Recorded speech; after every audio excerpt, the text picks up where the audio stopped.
성령 하나님께서는 예수 그리스도께서 십자가 위에서 죽으시고 죽으심으로 죄값을 지불한 결과 하나님의 모든 백성들에게 주어지는 구원의 선물입니다. 구약에는 성령 받지 않은 사람들이 많았습니다. 많을 정도가 아니라 절대 다수가 성령을 받지 못했고요, 극소수만 성령을 받았습니다.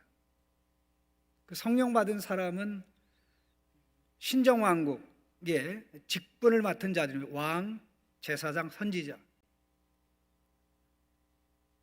그래서 하나님 백성에게는 늘 그 아쉬움이 있었습니다. 기적을 봐도 깨닫지 못하고, 말씀을 들어도 이해하지 못하고, 또 분별하지 못하는 한계가 있었습니다. 그래서 구약 성도들의 소원은 하나님이 눈을 열어주고 귀를 열어주고 마음을 깨닫게 하는 성령 부어주실 것을 이제나 저제나 소망하는 것이었습니다. 그런데 이 소원이, 이 소망이 예수 그리스도의 십자가 부활 사건으로 말미암아 이루어져서 오순절 날에 하나님의 보좌 우편에 앉으신 왕으로 통치하기 시작한 예수님이 성령을 부어주셨습니다. 120문도에게 부어주셨고, 결국 120문도를 통해서 이제 예수 믿는 모든 사람들이 다 성령을 받게 되었습니다. 구약에는 성령이 없어도 하나님의 자녀가 될 수가 있었지만, 신약에는 하나님의 성령이 없이는 하나님의 자녀가 될 수 없고, 자녀일 수 없고, 자녀로 살 수가 없습니다. 성령을 떠나서는 우리가 하나님 앞에 나와서 할 수 있는 게 아무것도 없다라는 말씀입니다. 남자든 여자든, 직업이 좋든 나쁘든, 나이가 많든 적든 다 예수 믿는 사람은 성령을 받습니다. 다 예수 믿는 사람이 다 성령을 받기 때문에 예수 믿음에도 불구하고 성령을 받지 않았다, 성령이 계시지 않다라고 하면 예수 믿는 게 아닙니다. 예수 믿는 게 아닙니다.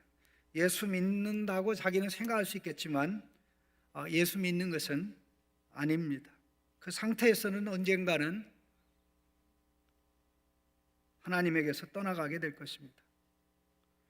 오늘 이와 같이 굉장히 중요한 진리를 갈라디아 3장, 4장에서 말씀하고 있습니다. 한 3가지 정도만 생각하는 가운데 예수님께서 확보하신 이 성령의 선물이 이런 거구나, 이래서 중요하구나 하는 것을 깨닫고 성령의 능력을 힘입어 성령으로 살아갈 수 있는 우리 성도님들이 되시기를 주님의 이름으로 축원합니다.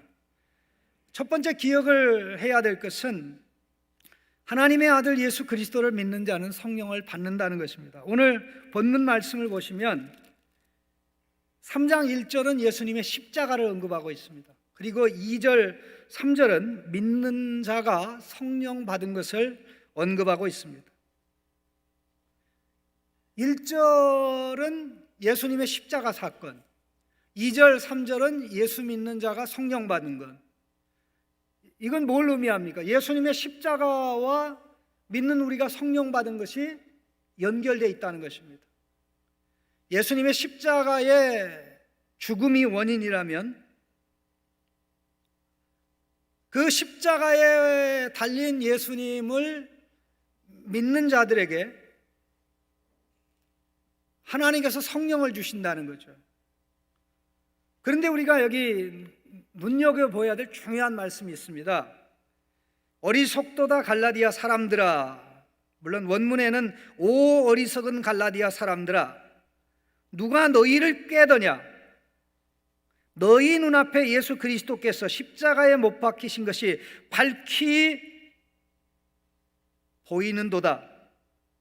예수 그리스도께서 십자가에 못 박히신 것이 너희 눈앞에 분명하게 전시되는도다, 그렇게 말씀하고 있습니다. 가만히 한번 생각해 보시죠. 갈라디아 교인들이 예수님이 십자가에 못 박히실 때 현장에 계셨나요? 현장에 있었나요? 단 한 사람도 갈라디아인들 가운데 예수님이 십자가에 못 박혔을 때 현장에 있었던 자가 없습니다. 그런데 어찌하여 바울은 어리석은 갈라디아 사람들아, 바로 너희들의 눈앞에 예수 그리스도께서 십자가에 못 박힌 것이 아주 공개적으로 전시되거늘 이 말씀을 합니까?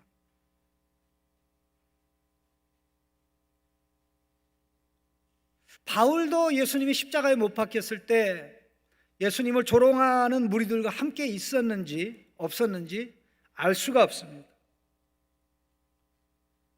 박물관에 가면 전시를 합니다. 그 전시는 모든 사람이 볼 수 있도록 하기 위함인 것입니다. 공개적으로 드러내고 나타내는 것이죠.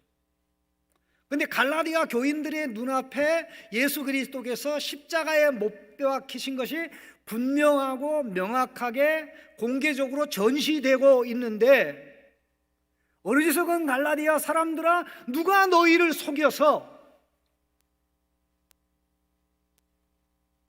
이상한 복음을 따르게 하느냐라고 질책했던 것입니다.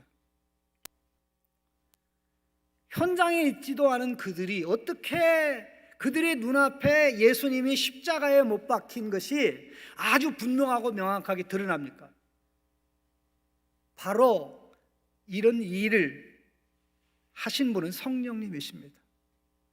예수 그리스도의 복음을, 십자가에 달린 예수 그리스도를 선포하고 증언할 때 성령님이 역사하셔서 사람들이 예수 그리스도, 십자가에 달린 예수 그리스도를 받아들이고 영접할 수 있도록 그들의 의식과 생각과 마음을 움직여서 마치 그들의 눈앞에 예수님이 십자가에 달려서 못 박혀 피를 흘리는 것처럼 오히려 현장에 있던 것보다 더 리얼하게, 더 생생하게, 더 가슴에 와닿도록 역사한 것입니다. 이것은 갈라디아 교인에게만이 아니고 오늘 우리에게도 마찬가지입니다. 이 말씀을 드리는 순간 제가 떠오르는 한 분이 있습니다. 아주 시골에서 예수 믿은 분인데 뭐 책을 읽을지도 몰라요. 글자를 모르니까요. 교회 다니면서 찬송가를 배우면서 이제 글자를 터득하기 시작을 했는데,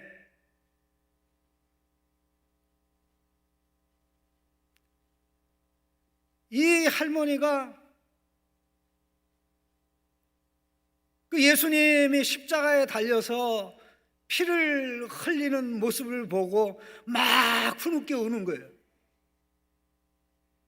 아니, 그 2000년 전의 일이고 예수님이 지금 십자가에 달려 죽은 게 아닌데 어떻게 할머니가 그러냐 말이에요. 할머니 왜 그러세요? 아니, 자기 눈앞에 예수님이 십자가에 달려서 피 흘린 게 너무나 분명하고 명확하게 보인다는, 그래서 그분이 나를 위해 죽었고 그분이 나의 죄값을 감당했다는 것이 너무 강하게 오기 때문에 흐느껴 울고 있다고 얘기한 것입니다. 성령님이 이와 같은 역사를 하셔요. 예수 그리스도의 십자가를 얘기하면, 십자가에 달린 예수님을 얘기하면 성령님이 역사하셔서 사람들의 마음을 움직이고 사람들의 가슴을 움직이고 생각을 움직여서 예수 믿을 수 있도록 변화시킵니다. 왜? 성령님은 십자가의 선물이니까. 성령님은 십자가의 선물입니다. 그래서 성령님이 우리가 예수 믿을 수 있도록 우리를 중생시키고, 우리가 예수 생명으로 태어나서 예수를 믿게 될 때 하나님께서 믿는 우리에게 성령을 보내어 주시는 것입니다. 바울은 사도행전 19장 2절에서 에베소 지역을 방문했을 때 세례 요한 계열의 세례자 요한을 마치 메시아인 것처럼 믿고 있는 이방인 제자들 12명을 만났습니다. 그들이 믿는다고 하기에 그들에게 질문을 했습니다. 너희가 믿을 때에 성령을 받았느냐? 너희가 믿을 때에 성령을 받았느냐? 사도 바울이 이 질문을 한 것은 예수 믿는 게 분명하다면 저 사람들은 성령을 받았을 것이다. 이게 너무나 명확하기 때문에 예수 믿는지를 확인하기 위해서 성령 받았냐고 물은 거예요. 그런데 질문받은 사람들이 성령이 누굽니까? 성령이라는 분도 계십니까? 그야말로 바울에게는 황당한 대답을 했습니다. 성령이란 분이 계시나요? 그분이 누굽니까? 라고 하는 사람이 예수 믿는 사람일 수 있습니까? 예수 믿는 사람일 수 없죠. 그래서 바울은 그들에게 복음을 가르치고 선포하고 그들이 믿음을 고백하니까 세례를 베풀 때 그들에게도 성령이 임했던 것입니다. 나는 예수 믿는데 성령님이 안 계셔. 내 안에는 성령이 안 계셔 라고 한다면 그는 어떤 경우에도 믿음하고는 관계가 없는 것입니다. 예수 믿는 것이 아닙니다. 성령 선물은 기본적으로 예수 믿는 우리 모두에게 주시는 거기 때문에 나를 믿게 하시는 성령님, 믿을 때 하나님으로부터 파견받아 우리 안에 주어지는 성령님이시기 때문에 성령이 없는 하나님의 자녀, 성령이 계시지 않는 하나님의 자녀는 있을 수 없는 것입니다. 왜 하나님께서 우리에게 성령을 주시겠습니까? 성령을 주셔야만 우리가 하나님의 자녀가 되고 성령을 주셔야만 우리가 하나님의 자녀인 걸 알고 성령의 인도를 받아야만 우리가 하나님의 아들로 딸로 살 수 있기 때문에 그렇습니다. 믿을 때 그 믿는 것은 예수 그리스도의 복음입니다. 그래서 복음, 예수님, 성령님 이렇게 나가는 겁니다. 복음, 예수님, 성령님. 그러니까 다른 복음, 다른 예수, 다른 성령. 다른 예수는 거짓 메시아, 다른 영은 악한 영이죠. 그래서 복음을 제시할 때 예수님을 제시하는 거고 그 예수님을 믿을 수 있도록 성령님이 역사하고 예수 믿을 때 성령님을 보내주시는 것은 기본 공식입니다. 그래서 오늘 어렵고 힘들다고 예수 믿는 거 포기하지 않고 끝까지 예수 믿고 있는 것입니다. 성령님이 우리 안에 계신 것이 진짜이고 틀림없을 텐데 어떠한 상황이 전개된다고 할지라도 믿는 이것을 포기하지 않게 될 줄로 믿습니다. 땅이 꺼지고 하늘이 무너져도 예배 드리러 나오다가 어떠한 어려움을 당하는 일이 있더라도 예수 믿는 일을 중단하지는 않을 것입니다. 왜? 우리의 믿음의 뿌리가 우리에게 있는 것이 아니라 하나님께서 우리에게 선물로 주신 성령의 역사로 말미암기 때문에 그렇습니다. 그런 의미에서 우리는 참으로 복받은 사람입니다. 구약의 모든 꿈이 다 통째로 이루어져서 그 복을 누릴 수 있게 된 자들이 오늘 신약 시대에 예수 믿고 있는 저와 여러분입니다. 그 행복을 알란가 모를란가 모르겠습니다만은 두 번째 우리가 기억을 해야 될 것은 우리에게 부어주시는 성령님은 복음의 말씀을 듣고 믿을 때 하나님께서 부어주신 성령님은 하나님의 아들 예수 그리스도의 성령입니다. 자, 우리 4장으로 넘어가서 보시죠. 자, 4장 5절에는 예수님의 십자가의 죽음이 나옵니다. 예수님의 십자가에서 저주를 받은 것은 우리로 하나님의 자녀의 명분, 신분을 얻게 하기 위함입니다. 진노의 자식에서 이제 하나님의 자녀들이 될 수가 있게 되었습니다. 자, 6절에 어떻게 되어 있습니까? 너희가 아들임으로 하나님이 그 아들의 영을 우리 마음 가운데 보냈다라고 말씀하고 있습니다. 너희가 아들임으로 하나님이 그 아들의 영을 우리 마음 가운데 보내셨다라고 말씀. 어떻게 우리가 하나님의 아들들이 되고 딸들이 되었습니까? 3장 26절에 나옵니다. 우리 한번 같이 읽어보겠습니다. 너희가 다 믿음으로 말미암아 그리스도 예수 안에서 하나님의 아들이 되었으니, 믿음으로 예수님을, 하나님의 아들 예수님을 믿음으로 우리가 하나님의 아들들, 딸들이 되는 것입니다. 우리가 예수 그리스도를 믿는 것이 가짜가 아니고 진짜고, 어떠한 상황에서도 믿는 것을 포기하지 않을 것이고, 해가 오고 박해가 오고 불이익이 온다고 할지라도 끝까지 예수 믿을 것이기 때문에 우리는 모든 성도들이 보는 가운데서 세례를 받는 것입니다. 나는 믿음 포기 안 합니다. 적이 내 앞에 총칼을 겨누어대도 나는 예수 믿는 걸 포기하지 않을 겁니다 라는 것을 공개적으로 표명하면서 받는 것이 세례입니다. 그럼 세례 받는 자들은 어떻게 됩니까? 예수님을 옷으로 입게 됩니다. 우리 속은 예수님이 아닌데 예수님을 입었으니까, 예수님이 우리의 옷이니까, 우리를 하나님이 볼 때, 사람은 어떻게 보든가 우리를 그냥 우리로 보겠지만, 하나님께서 우리를 볼 때 예수님을 아들로 보듯이 저와 여러분을 하나님의 아들, 딸로 보십니다. 믿는 자에게 이런 어마어마한 신분이 주어진 겁니다. 자, 보세요. 죄 용서 받았죠? 예수님의 의인의 신분을 얻었죠? 의인의 신분을 얻은 것으로 끝나는 게 아니라 하나님의 자녀의 신분을 얻었죠? 그럼 우리가 하나님의 자녀라는 것을 증명하고 확인시켜 주기 위해서 우리에게 성령을 보내주신 것입니다. 그런데 그 성령님은 어떤 성령님인가요? 6절 말씀 다시 한번 보시기 바랍니다. 너희가 아들이므로 하나님이 그 아들의 영을 우리 마음 가운데 보내셨다라고 얘기합니다. 우리가 받는 성령님은 그냥 성령님이 아니라 하나님의 아들의 성령님입니다.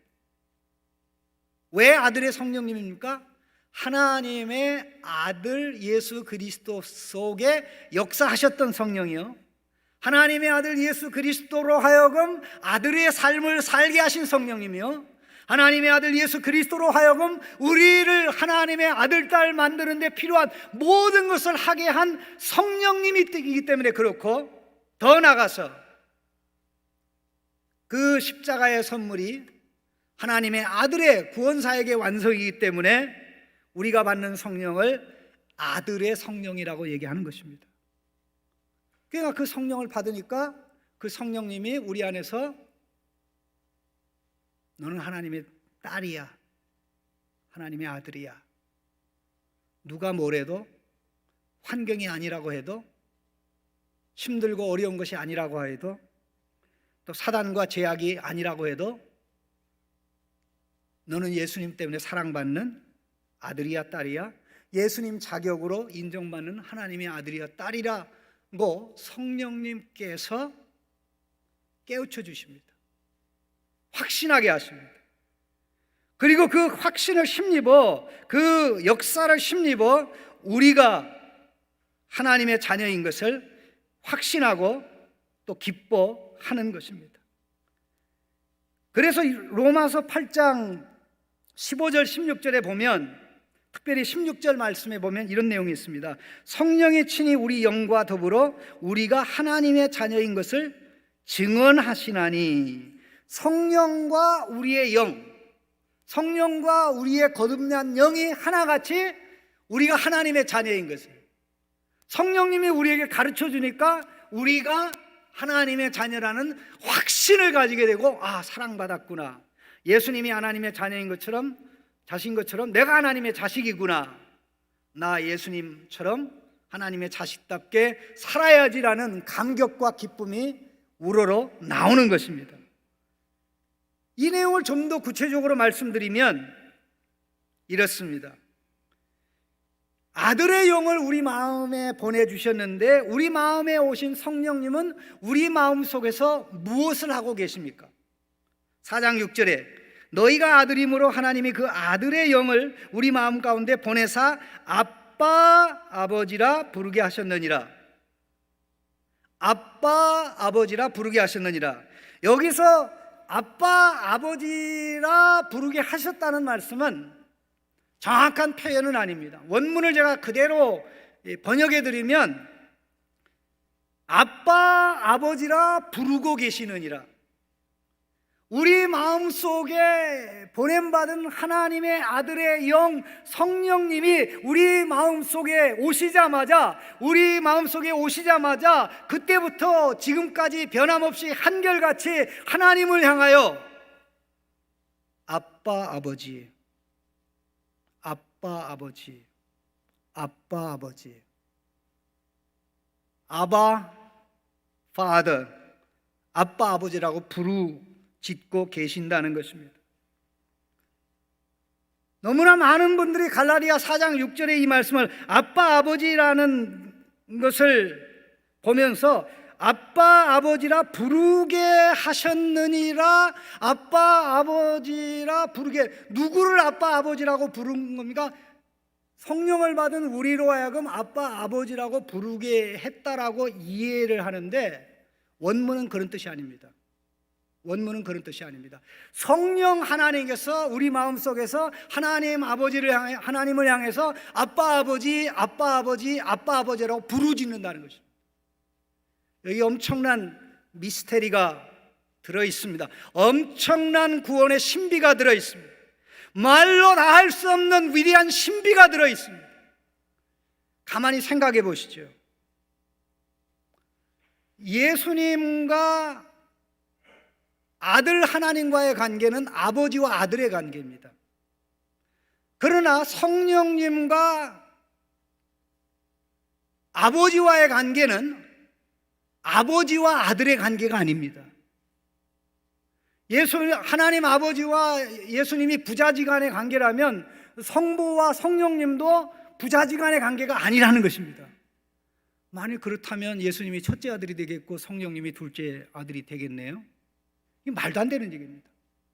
그러니까 성령님은 원칙적으로 우리 마음속에서 하나님을 향해서 아빠, 아버지, 아빠, 아버지라고 기도해야 될 이유가, 부르짖어야 될 이유가 없는 겁니다. 근데 왜 성령님이 이 땅에 오셔서 우리 마음에 부음받아서 하나님의 아들, 딸인 우리 마음속에서 아빠, 아버지라고 부르짖습니까? 하나님의 아들 예수 그리스도의 영이기 때문에 그렇습니다. 하나님의 아들 예수 그리스도의 성령님이기 때문에 그래요. 하나님의 아들 예수 그리스도는 이 땅에 사는 동안 기도할 때마다 하나님에게 뭐라고 불렀습니까? 아빠, 아버지, 아빠, 아버지, 아빠, 아버지, 아빠, 아버지, 아빠, 아버지, 아빠, 아버지라고 불렀어요. 그래서 그 아들의 성령님이 우리 안에 오셨기 때문에 성령님은 우리를 대신해서, 우리를 대표해서 마치 우리가 하나님 아버지 앞에 나가는 것처럼 아빠, 아버지, 아빠, 아버지라고 부르짖는 것입니다. 그 결과 어떤 일이 일어납니까? 로마서 8장 15절에 기적이 일어납니다. 로마서 8장 15절이 말씀하는 기적이야말로 우리가 하나님을 향하여 아빠, 아버지라고 부르짖는 것입니다. 너희는 다시 무수하는 종의 영을 받지 아니하고 양자의 영을 받았으므로 우리가 아빠, 아버지라고 부르짖느니라. 우리가 하나님을 향해서 아빠, 아버지라고 부를 수 있도록 기쁨과 즐거움으로 마음의 흐뭇함으로 할 수 있도록 하시는 분이 우리 안에 계셔서 아빠, 아버지라고 부르시는 성령의 역사 때문입니다.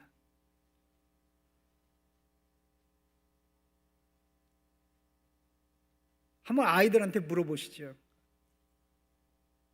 야, 너는 아빠를 아저씨라고 부를 때 행복하니? 아빠라고 할 때 행복하니? 애가 화를 낼 겁니다. 아니, 아빠를 아빠라고 불러야 행복하죠. 아저씨라고 불러서 뭐 행복해요? 아저씨면 나와는 아무 관계가 없는 건데요. 아버지라고 부른다는 것은 어떠한 상황에서도 내가 그 아버지의 아들인 것을 전제합니다. 아버지, 아버지라고 부르는 한 내가 자녀인 것은 분명합니다. 내가 하나님의 자식인 게 분명합니다. 이게 자연스럽게, 이게 기쁘게 아버지라고 그냥 말하는 순간 눈에서 눈물이 펑 터지는 일도 있지 않습니까? 제가 지금으로부터 거의 한 25년 전에 미국에서 있을 때 참 사역하는 가운데 예기치 못한 어려움이 한 번 있었습니다. 감당할 수 없는 참 큰 어려움이었습니다.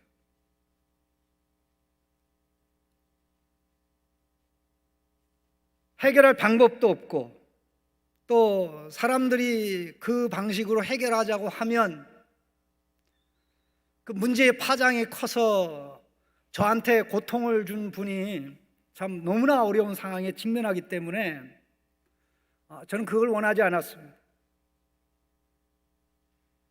그래서 기도하는 가운데 운전대를 잡고, 아버지 아시죠? 다른 거 한 거 없어요. 아버지 아시죠?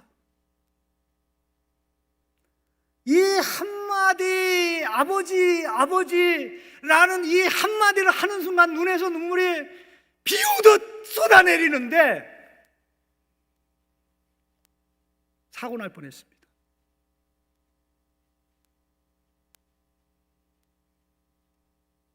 아들아, 뭘 걱정하니? 내가 네 아버지인데. 참고 기다려. 내가 다 정리할게. 네가 문제 해결하려는 방식이 옳아. 그냥 참고 기다려.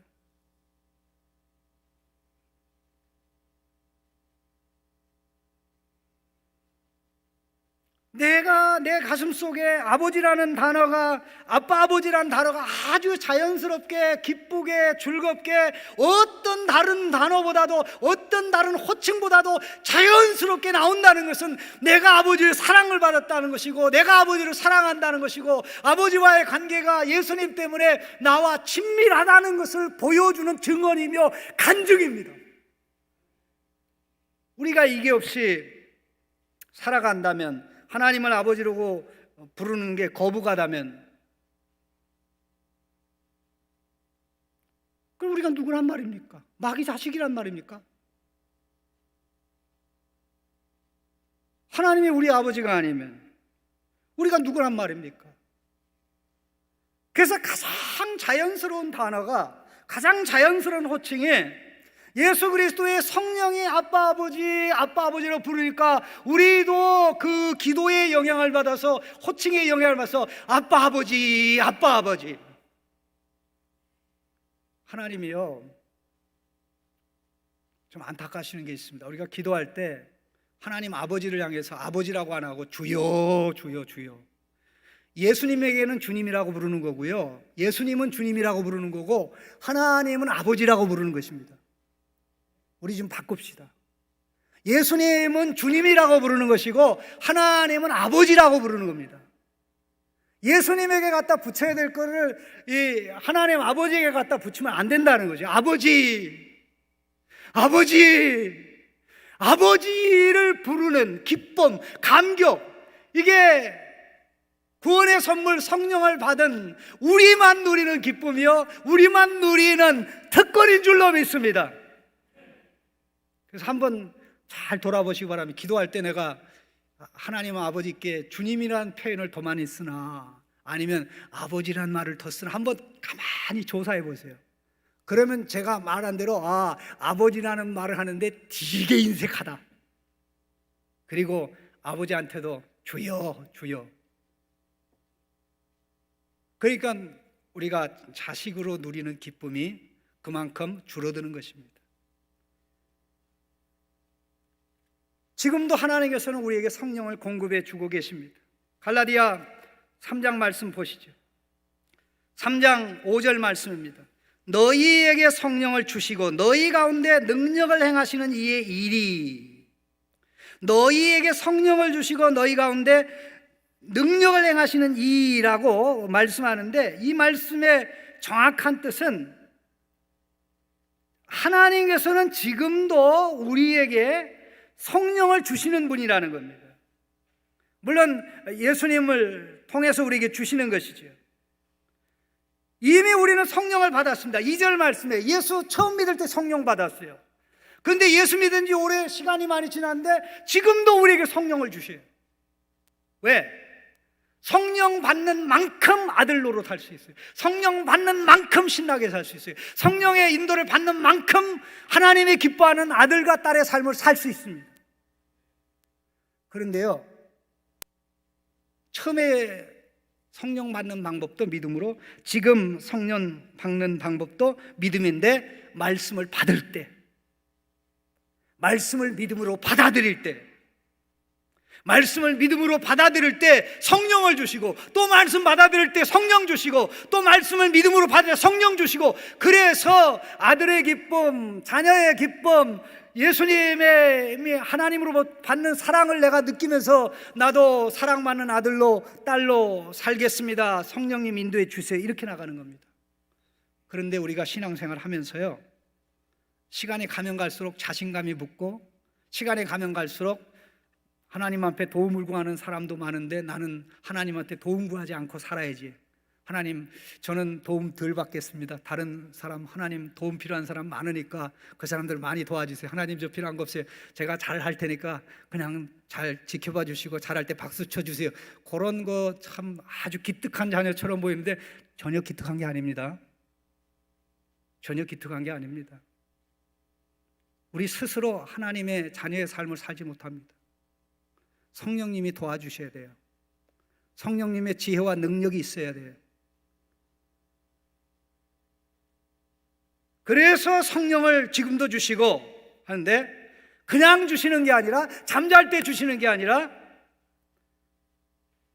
하나님의 말씀을 듣고 믿음으로 아멘 할 때 주시는 거예요. 하나님의 말씀을 듣고 깨닫고 받아들일 때 주시는 거예요. 그러니 이게 차단이 되면 내 안에 계신 성령님 근심하게 되고 답답하게 되고 안타깝게 되는 것입니다.